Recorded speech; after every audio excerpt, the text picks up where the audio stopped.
Bu evin çatısındaki suyu da yine bahsettiğim şekilde oluk sistemiyle buradaki kuyuyu da biriktiriyorlarmış ve kullanıyorlarmış. Bakın su kuyusu. Çok mantıklı ya. Şu anda bak insanlar böyle akıllı evler yapıyor. Ama Rumlar geçmişte bunu düşünmüş. 1957 yılında Fethiye depremi olduğunda birçoğu öyle yıkılmış ama yine de çok sağlam bence. Kapısı. Burada kutsama yapıyorlar bir şeyler.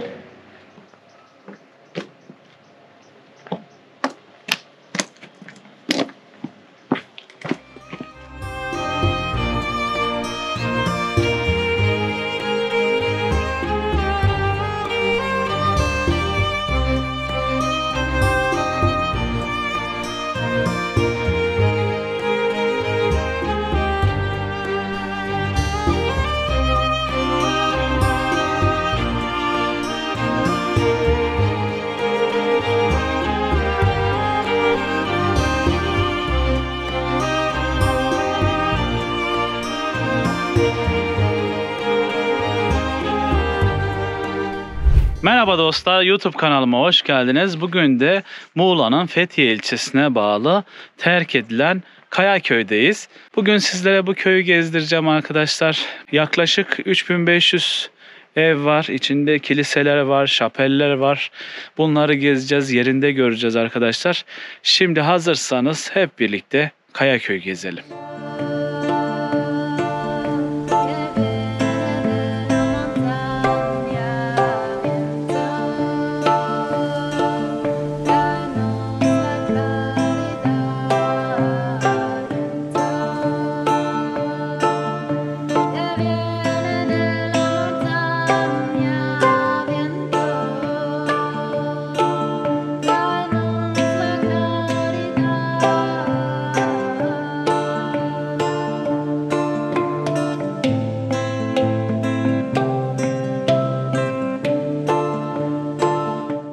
Kayaköy bugün Fethiye'nin az uğranan ama gidenlerin en beğenerek ayrıldığı turistik duraklardan birisi. Yarı yıkılmış taş evleri, kiliseleri, şapelleri ve çömlek atölyesiyle bir hayalet köy görünümündedir. Kentin yamacında kurulmuş olan evler 19. yüzyılın ikinci yarısı ile 20. yüzyılın ilk çeyreğinde yapılmış olan ve o yıllarda adı Levissi olan Rum yerleşimine aittir.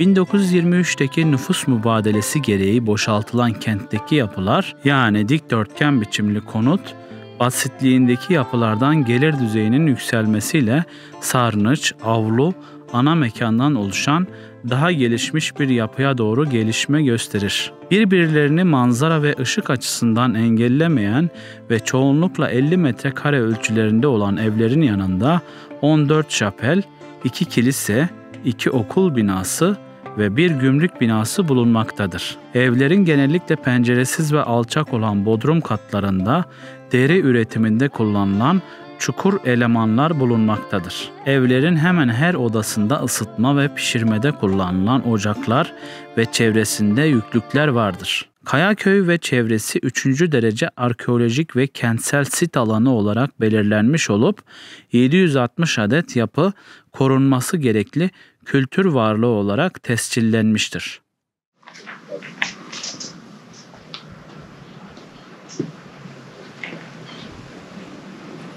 Kayaköy'ün girişindeyiz hemen. Şöyle bir kameramı da çevireyim arkadaşlar. Bir kilisenin yanından videomuza başladık. Kiliseye girişler şu anda yasak. Can güvenliği nedeniyle. Çünkü bazı taşlar yuvarlanabilir dedi buradaki görevliler. Ondan dolayı şimdi gezimize başlayacağız. Hadi.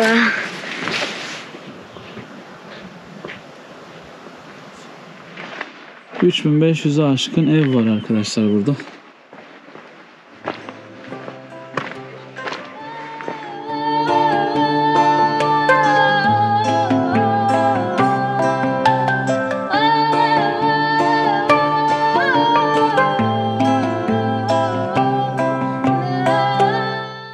Yoruldum. Yoruldun mu? Hı. Ah, dinlenelim o zaman. Bayağı dik bir yokuştan yukarı çıkıyoruz arkadaşlar. Güneş de yukarıdan vuruyor bize. Bakın şöyle göstereyim. Merdiven burası. Merdivenler. Eski taş sokaklar. Baba güneşin etrafındasın. Çok bakamıyorum. Evet arkadaşlar. Şimdi burada dinlenme molası verdik. Evet. Çok yoruldum. Mesela ovada yapmamışlar evlerini arkadaşlar. Genellikle böyle sırtta bir dağın yamacında yapılmış evler. Sizce bunun nedenleri nelerdir? Eskiden Rumlar neden böyle bir dağın yamacını tercih etmişler sizce? Yorumlarda bekliyoruz arkadaşlar.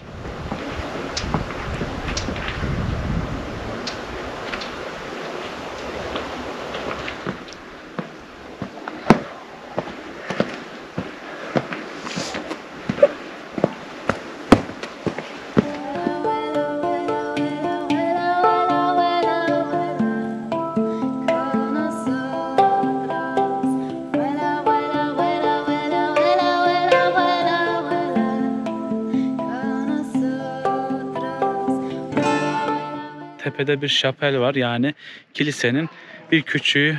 Yani bu yoldan geçerken inançlarını, ritüellerini yerine getirmek için bu tarz şapellerden yapmışlar. Şu tarafta da hemen şöyle göstereyim. Bakın şurada da gözetleme kulesi var. Yani buradaki şehri korumak için bazı hakim noktalarda gözetleme kuleleri yapmışlar. Çünkü denizden korsanlar geliyor ve korsanlar geldikleri yerlerde yağma yapıyorlar. Bunun için de gözetleme kuleleri yapmışlar ki şehir ani yakalanmasın ve kendini savunsun.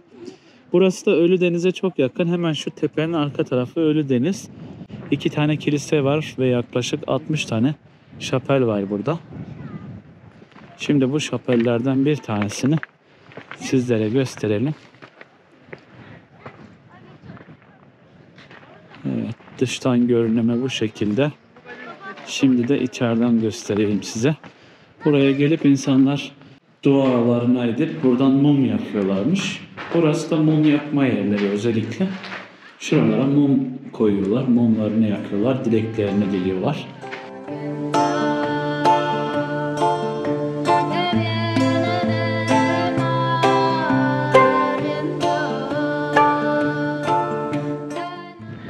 Yukarı tırmandığımızda biraz daha rahat çıkılıyor aslında, yoruluyorsunuz ama yukarıdan inerken de şöyle bir rampadan aşağı iniyoruz. İnerken dikkatli olun, kayıp düşmeyin.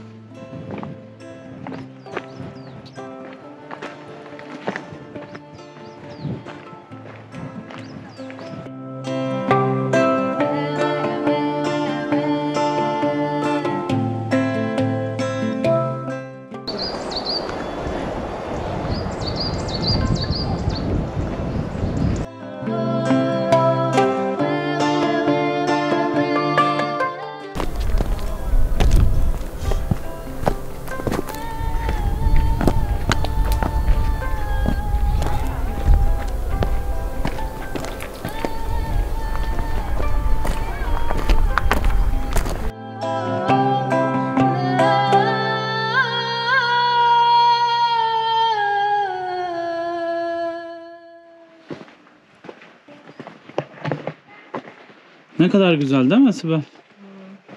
Eskiden bu sokaklara düşündüğünde burada Aşağısı çok çirkin yapmış ama ya. Yani eski yapılara bak. Evet. Eskideki bu ruhuna bak bu şehrin. Bir de yeni yapılara bak. Ruhsuz. Geçmiş daha mı güzeldi acaba? Evet. Evet. Şimdi insanların geçmişe dönme isteğini daha çok iyi anlıyorum. Ya şuradan 10-15 sene öncesine dönmek istemiyor muyuz? Evet, aynen öyle.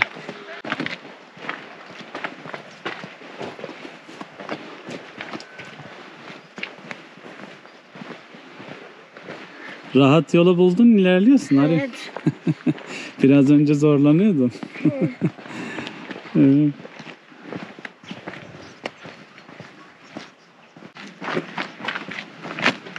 Evler çok küçük Deniz.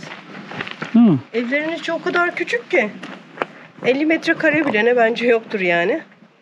Bir bölümü mutfak olarak, fırın var zaten. Hı hı. Bir bölümünde şey var. Bir tane eve baktım da böyle 1,5 metre genişliğinde, 2 metre uzunluğunda bir oda yapmışlar. İşte mutfağın diğer köşesinde böyle ayrılmış bir şey var. Muhtemelen banyo tarzı bir şey olabilir. Evet. Ya da yüklük. Alt katlarını da genellikle deri işiyle uğraşıyormuş burada Evet. yaşayanlar. Deri atölyesi yani. Çok güzelmiş ama ya. Baksana, Evler- bak, evlerin içine bak Deniz bak. Bak minnacık daracık bir oda var. Gösterelim. Hayır dikkat et lütfen. Bakın arkadaşlar.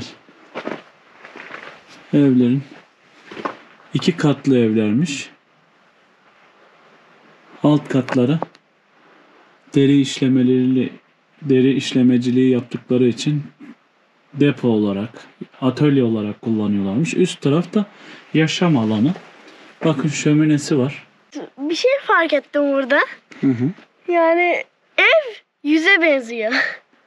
Ha şurada mı? Evet. Evet, göz ve ağız.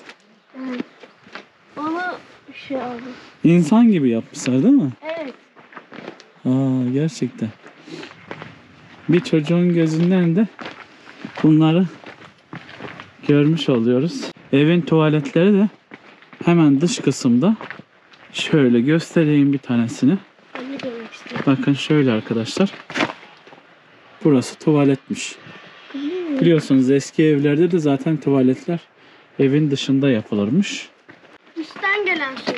Oradan böyle su kanalı sanki var. Burası da su toplama Ama yeri yapmış. merdiven var bak Deniz. Herhalde kovayla alıyorlar o suyu. Bakın arkadaşlar su Boşaltıyor. toplama yeri. Tam çatıdaki yağmur sularından su topluyorlarmış. Yağmur sularını toplayıp kullanıyorlarmış. Bak burası da çeşmeymiş galiba. Buradan çok çıkartılmış. Büyük ihtimal buradan müdahale etmek, temizlemek amaçlı kullanılmış bu merdiven. Çok mantıklı ya. Şu anda bak insanlar böyle akıllı evler yapıyor. Ama Rumlar geçmişte bunu düşünmüş.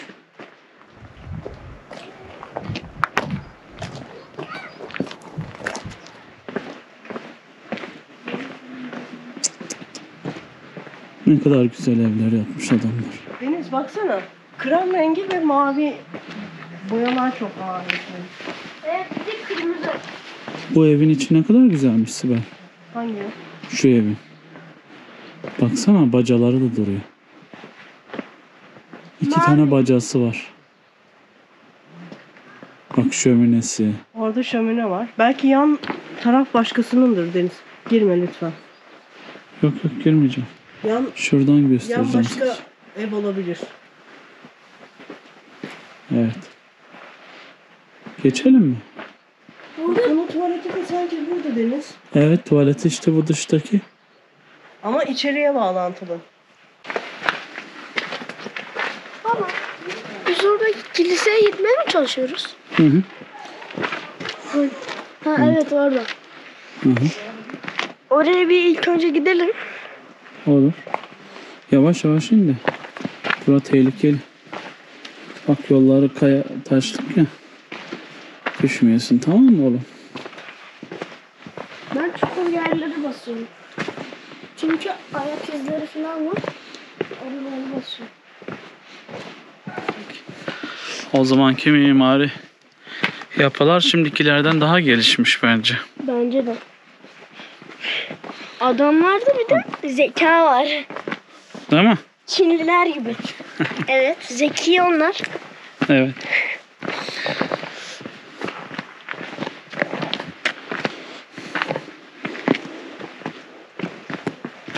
O su kuyusunu nasıl bulmuşlarsa başka şeyler de bulmuşlardır.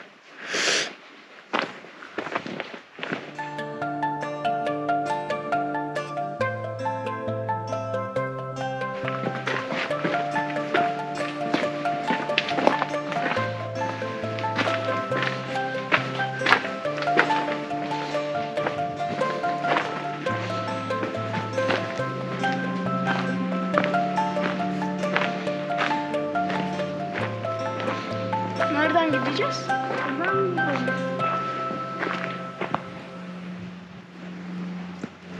Çünkü o kilise şu tarafta. Hadi.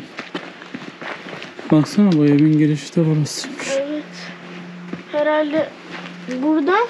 Dur sen girme. Girme oğlum içeri sen. Baba, Bakın kapı üstlerini hep yağmalamışlar arkadaşlar. Taşlarını çıkarmışlar. Baba dokunma. Baba lütfen dokunma. Yoksa bir dokunduğum bir şey yıkılabilir.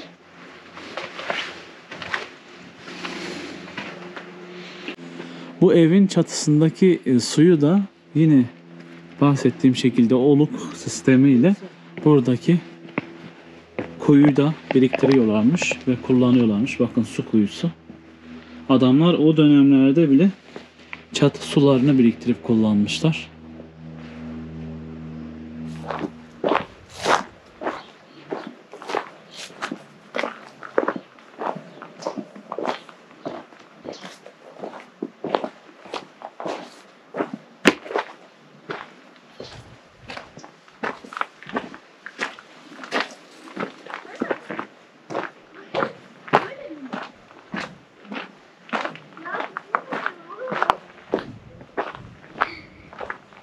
Şimdi Taksiyaris Kilisesi'nin önündeyiz.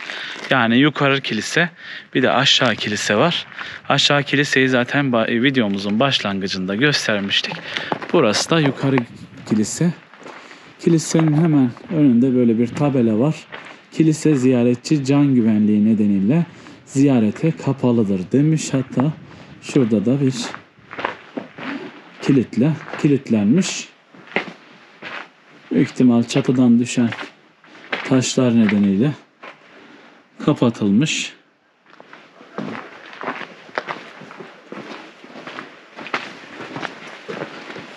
Evet, kilisenin önden görünümü burası. Kilitli tabii ki. 1957 yılında Fethiye depremi olduğunda birçoğu öyle yıkılmış ama yine de çok sağlam bence. Normalde bizde yapılan evler 40 yıl sonra direkt yıkım kararı alınıyor. İnsanlar gelip sonradan buraya yerleşmemişler. Bence Bunun yerine bunun kapısını, penceresini götürmüşler, çatısını Niye götürmüşler. biliyor musun? çok eski olduğu için. Hı. Evet. Yani çok yamaçta olduğu içindir. Öyle mi? Ha, benim tahminim.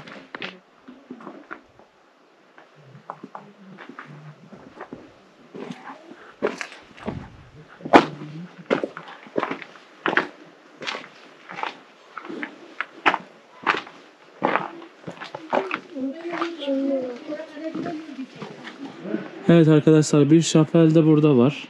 Evet. Yine kilisenin küçükleri. Küçük kilise diyebileceğimiz, yani mahalle aralarında insanların ibadetlerini yaptığı küçük kiliselerden biri. Yani şapel. Hemen şuradan gösterelim. Burası penceresi. Pencereden girmezsen. Şöyle göstereceğim Arin sadece. Su var mı acaba? Var var. Kapısı. Şu üst tarafta ya okul ya da kale gibi bir şey var. Kapısı. Burada kutsama yapıyorlar bir şey.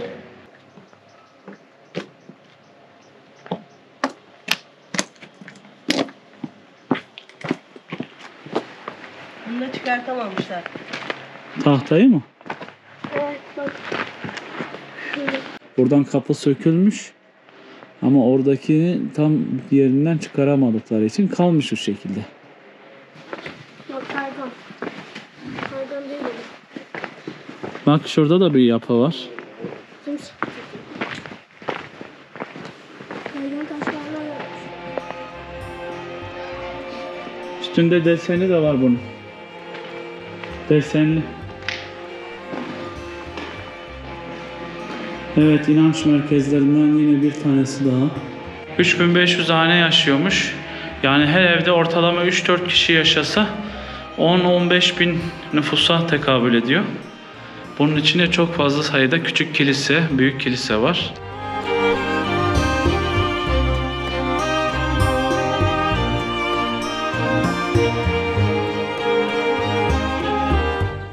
Evet dostlar, bugün de köy gezimizin sonuna geldik. Umarım video hoşunuza gitmiştir.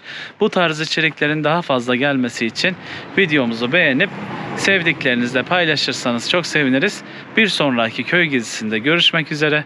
Hoşça kalın, sağlıcakla kalın.